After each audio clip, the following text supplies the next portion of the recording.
witness and invite piece, we've already talked a lot about that, but a part of the invite that I think we are uniquely positioned to assist God's people with is to invite them into places of leadership and make it in terms of a call and talk to people about the inward call and outward call.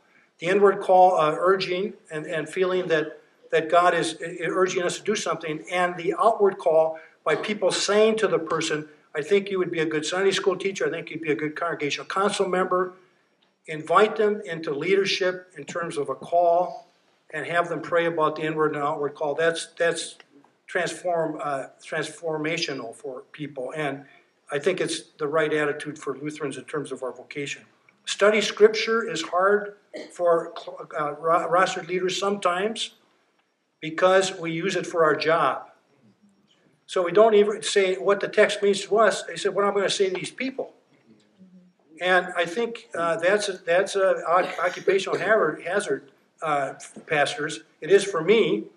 And the times that I get something out of it is Scripture, is especially when I'm in a small group.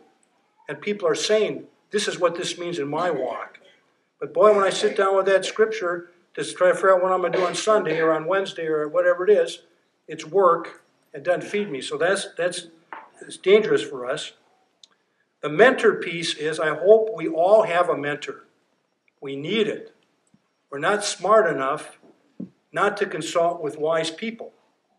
Now, sometimes they're formal mentors, sometimes they're less formal mentors, but we need them. We're not smart enough. We're not holy enough. We need the help. Or I do. Maybe some don't, but I do. So I've had a mentor all my ministry. Second, we are mentors to more than we think. And it's a little bit humbling and kind of frightening. So we have to watch it because people watch us.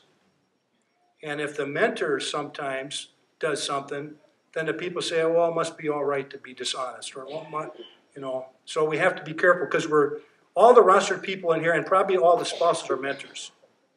Spoken and then unspoken to lots of people. And then I'll just mention worship, then I want to pray. This is a little bit of an occupational hazard for us too, rostered leaders, because we're planning the worship, we're leading the worship, we're worried about the acolyte, or if the usher's going to show up, and we don't worship ourselves. So that's why these kind of activities, like the Professional Leaders Conference here, and conference meetings are so important. Because if we have a conference meeting in Northern Illinois, every conference meeting has Holy Communion, a word and sacrament, everyone. So at least the rostered leaders can be fed by the pastor that's hosting at every time the conference meets. And they meet once a month in our setting. So sometimes, again, worship is more challenging for us on Sunday morning because we're wondering if the acolyte's going to start the curtain on fire or not. You've been really